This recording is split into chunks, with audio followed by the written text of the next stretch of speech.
Hello, everybody. Welcome to another Game Continuum video. It's a quick little editorial. A lot of people have been asking about, as you can see on your screen, the Atari VCS. And we haven't been very supportive of it, as you can tell from like our Twitter feeds and so on. Um, One of the big problems of the VCS is the VCS itself. It's a beautiful design, as you can see. I love the design of it. I think it's really, really nice. And I really did love seeing Atari come back and really make a go at it. So that I really do appreciate. And I do like the controllers, the joystick and, of course, the standard gamepad. I think that's an actual nice thing that they have going for them. But one of the things that I really, really can't get down with this particular system, and I think is what's going to cause them to fail, and I really don't want them to fail, that's the other thing, is the fact that it's not a hybrid media system. At the price point that they're talking about, which is between 250 to 350 $300, we'll just say it's going to be around $300. That price point is not conducive to an actual game console that people are going to like. Um, from what I've seen is once you pass the $200 mark when it comes to a game console, you have no choice but to go to a hybrid media system. Hybrid media systems are pretty much like this. You go and you can buy a physical form of media or you can download media.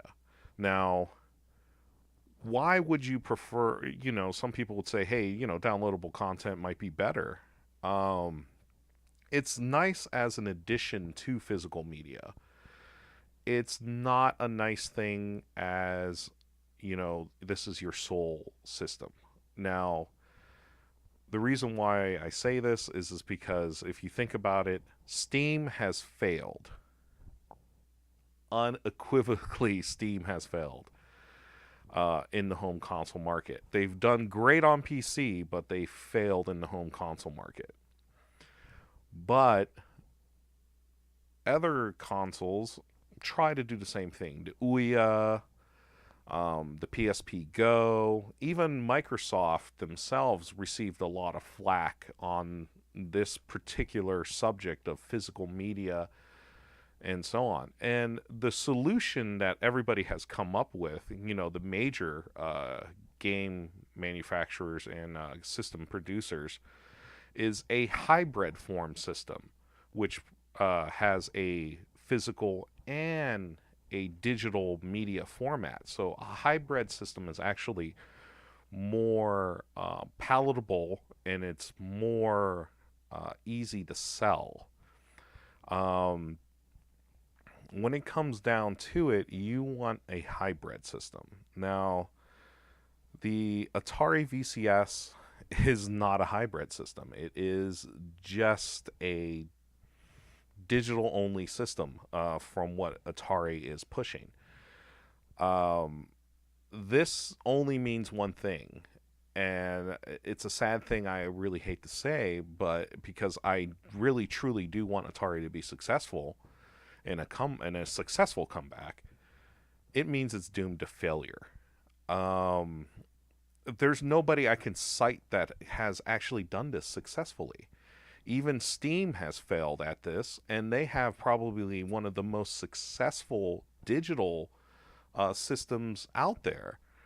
Um, so has Ouya, even though they're still hanging on, but they're kind of like an afterthought now. GameStick is totally gone. They don't even exist anymore as a company. Uh, Nvidia Shield, I know people that have bought the Nvidia Shield, and it was a nice novelty for a couple months. and then it started collecting dust. And that's what every one of these systems have done. They've just collected dust. They've collected dust. Um, if Atari really wants to make a go at this, what they really have to do is take a step back and say, duh, hybrid media is the way to go. We need a hybrid console. I mean, it's just going to be better for you in the long run. It's going to be more marketable, and it's going to be more palatable to the gamers. And it's really sad too because you look at the early shots of what they have here. It kind of reminds me of the PlayStation TV, which came out a while back. That was slated to bring Vita games to television, which was a great idea. But the problem being was is that some of those Vita games didn't work on it. So I think that was the biggest downfall of that. But here goes like one of the things about this whole genre here is that you have modders coming out now too.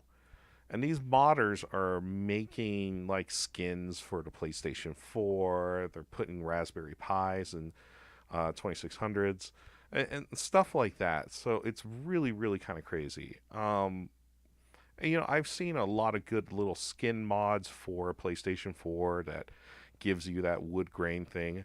And on top of that, there are Atari Classic collections that do release on the PlayStation. So there's that. And then after that, you have those system modders that actually use a Raspberry Pi or something like that, and they just get an old Atari 2600 shell and they gut it and they throw a Raspberry Pi in there and they run something like Recall Box or some sort of MAME emulator or Retro Pi and so on. So those are like really really good things that you can see out there. But you know, why would you pay $300 for an actual Atari product when you could pay less and get, this one particular product? Now, a lot of people will cite Nintendo as being a big seller of this kind of stuff. And they are, and they have sold a lot of this. And I think they've really, really stepped up the game when it comes to retro comeback consoles and so on. But when you look at what the Raspberry Pi is and so on, most gamers are going to figure I could spend anywhere from 50 to 60 bucks, which is a price of a game, for the hardware to make something like this. If I spend another additional 50 to 60 bucks, I'll get something in a nice fancy official case, and that's cool. And that's pretty much where Nintendo falls in that bracket, between the $100 and $150 bracket of their little retro consoles. So that's kind of good. Now, like I said at the start of the video, once you pass 200 bucks, you kind of get people saying, I need to get a little more bang for my buck, and I need it to do more things. And so that's where a hybrid media console comes in play. Now, like I said, I really want the Atari to come back, and I have a wonderful feeling of the aesthetic of the actual 2600, and I really do like it. Believe it or not, if you actually got one of the original wood grain style 2600s, like it's showing you on the screen right now, if you open it up, it's actually a very tiny board in there, and you have a lot of space. So a lot of people buy these cases and they put their own boards in there, and they make their own little systems and so on. And it's really, really nice. My personal favorite is actually the Atari Junior system, as you can see here. I just really liked the design of it. And on top of that, you could really see the size of the actual board that went into the other consoles, because this is about how big the board really was originally. But there you go. There's my take on the Atari VCS as a whole. And just let me know in the comments, what do you guys think? Would it be better as a hybrid console that supports physical media and digital media and so on, or would it just be better to support one or the other? And like I said, in this day and age, you can't really support one or the other. You can't just go 100% physical unless you're kind of like a retro bit style console, something like that, that plays original games, but that's not like a new console. And you can't really support digital only, and let's just face it, the only one that had some success in that was Ouya. And we really don't hear from Ouya anymore. A lot of people don't even consider them a game console, more of a novelty item. So that's pretty much where we're at with that. So when you go to an actual game console, and especially once you exceed a certain price amount, you really have to go and think hybrid is the way to go, because you don't want to cut off potential markets. For example, uh, the Atari VCS will never do well in Alaska, for example. Blockbuster still exists in Alaska because their internet is so terrible there that they have no choice but to use physical forms of media. And on top of that, if you think about the South American market, some of the Asian market, some of the European market, um, physical media is very popular in some of those markets. And the Atari VCS, if you make it only digital, will only be popular for one market only. And that would be the big city in America. We're talking like maybe New York City and so on. But let's just be real about it. Those people, they're going to be playing on an Xbox One, a PlayStation 4, anything else but an Atari VCS. If the VCS wanted to make any type of inkling into what it could be, or just break into the market just a little bit, even to have maybe the Covenant fourth place, you know, the only way they're going to do it is with a hybrid system. And it's about bang for the buck.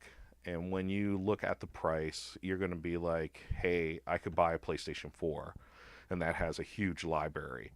I could buy an Xbox One, and they have a decent library also. Or I could go ahead and just buy a Nintendo Switch. And guess what? It's a hybrid system too. I can get physical media and I can get digital media and I can take it on the go. So, that one has like, a little bit of a trifecta there. But, Atari, if you're listening, take it from somebody who has done stuff in the industry and seen the history of the industry grow and so on. You're making a big mistake by not going with a hybrid system, and especially at your price point, it is very, very bad for you. You're going to not, you'll get the initial sell of, people that want it for vintage type stuff. But other than that, I don't think you're going to get much of a sale. Um, Although, let me go ahead and say this about the VCS. You're supposed to be able to have Linux right out the box, a special Atari version of Linux. That has some, some sort of like help to the console in a way, because of the simple fact that some people will use it for just that. Not personally, what I think it would be really perfect for is if they start advertising it as a development system out of the box with no other attachments needed.